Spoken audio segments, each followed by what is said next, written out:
Saudara sekalian, tayangan video ini merupakan bahan ajar untuk pekerja yang bekerja di ruang terbatas atau confined space dengan materi prosedur memasuki ruang terbatas. Setelah melihat tayangan ini, diharapkan Anda akan mampu memahami dan mengenal langkah-langkah yang harus dilakukan saat memasuki ruang terbatas. Selamat menyaksikan dan salam K3. Apa itu ruang terbatas atau confined space? Sesuai dengan keputusan Direktorat Jenderal Pembinaan Pengawasan Ketenagakerjaan nomor Kep 113/DJPPK/9/2006. Ruang terbatas atau confined space berarti ruangan yang A. Cukup luas dan memiliki konfigurasi sedemikian rupa sehingga pekerja dapat masuk dan melakukan pekerjaan di dalamnya. B. Mempunyai akses keluar masuk yang terbatas, seperti pada tank, kapal, silo, tempat penyimpanan, lemari besi, atau ruang lain yang mungkin mempunyai akses yang terbatas. C. Tidak dirancang untuk tempat kerja secara berkelanjutan atau terus-menerus di dalamnya. Tujuan utama bekerja di ruang terbatas: memberikan pedoman atau petunjuk keselamatan dan kesehatan kerja terhadap langkah-langkah yang harus dilakukan pada saat memasuki ruang terbatas.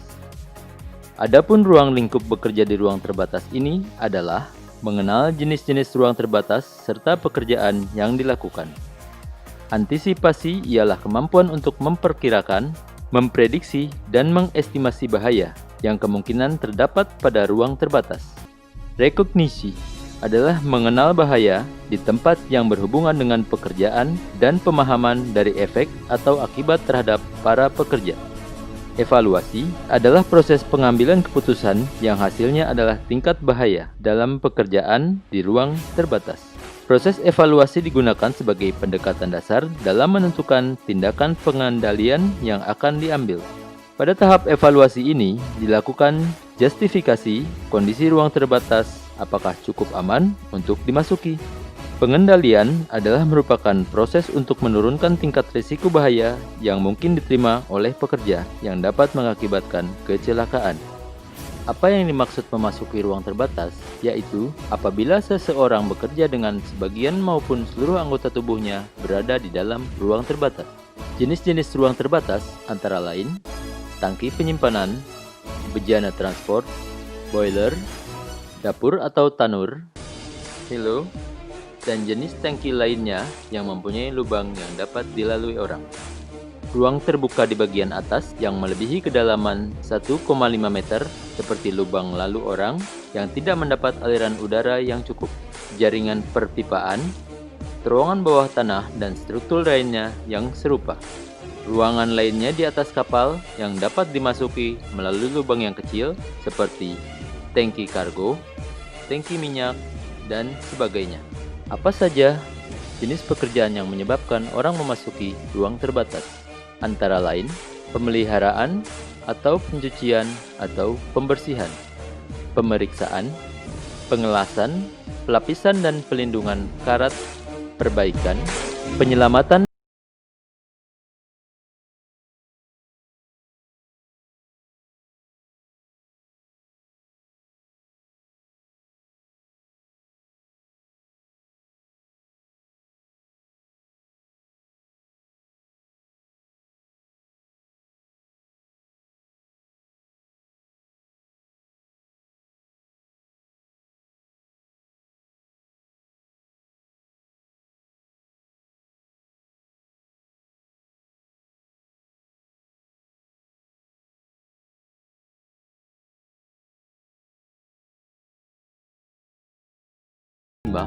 masuknya cairan atau debu. Bahaya lain yang harus diwaspadai yaitu 1.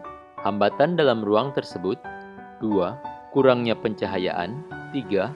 Bahaya pemakaian listrik. 4. Intensitas kebisingan yang tinggi. 5. Iklim kerja panas. 6. Tenggelam karena adanya cairan. 7. Kejatuhan benda. 8. Bahaya pemakaian peralatan elektronik. 9. kesulitan akses keluar. 10. Terjatuh dari ketinggian.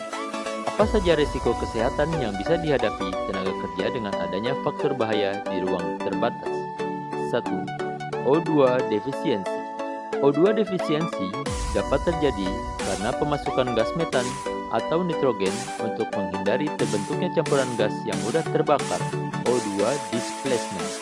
Kemudian, akibat aktivitas pengelasan yang dilakukan di dalamnya dan reaksi kimia seperti terjadi proses korosi yang terjadi bisa menurunkan kadar O2. Adapun efek kesehatan yang dapat terjadi adalah hipoksia, gangguan koordinasi otot, persepsi dan penilaian, kemudian bibir membiru, mual, muntah-muntah, pingsan, bahkan kematian.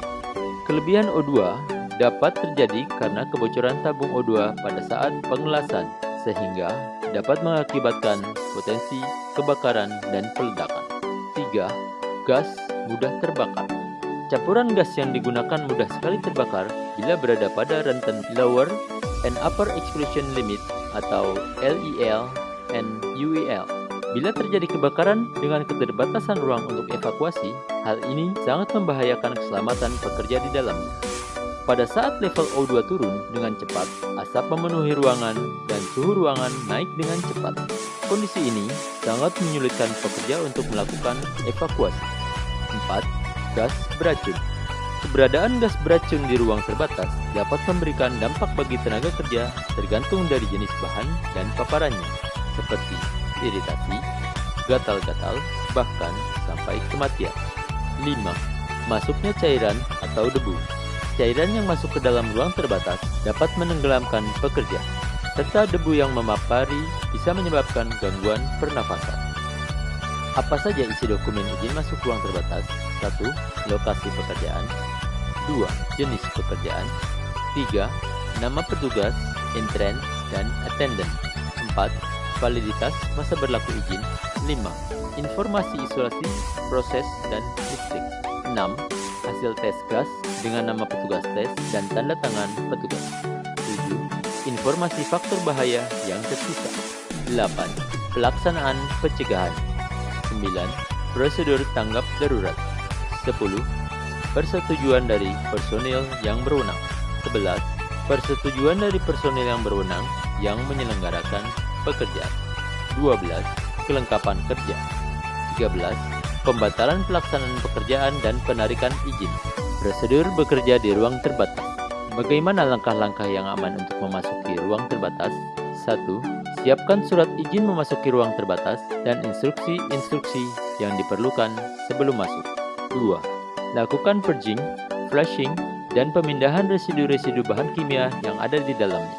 3. Isolasi ruang terbatas dan hilangkan semua energi-energi yang tersimpan di dalam, seperti misalnya tekanan, panas, dan lain-lain. 4. Siapkan ventilasi untuk mengatur sirkulasi udara. 5. Lakukan pengujian udara ambience di dalam ruang terbatas dengan menggunakan gas detector. 6. Lakukan pengecekan bahwa semua bahan berbahaya dikontrol atau diminimalkan. 7. Pastikan bahwa surat izin masuk yang telah diisi dengan lengkap dan ditandatangani oleh personil yang berwenang. Hal yang harus diperhatikan seperti 1. Penerangan dengan lampu yang aman dan tegangan yang rendah. 2. Peralatan listrik yang dilengkapi dengan grounding. 3. Integritas selang asetilane dan kabel-kabel listrik. 4. Peralatan komunikasi yang berfungsi dan memadai. 5. Peralatan dan bantuan tanggap darurat. 6. Safety sign, lookout, takeout, dan tanda pembatasan yang memadai.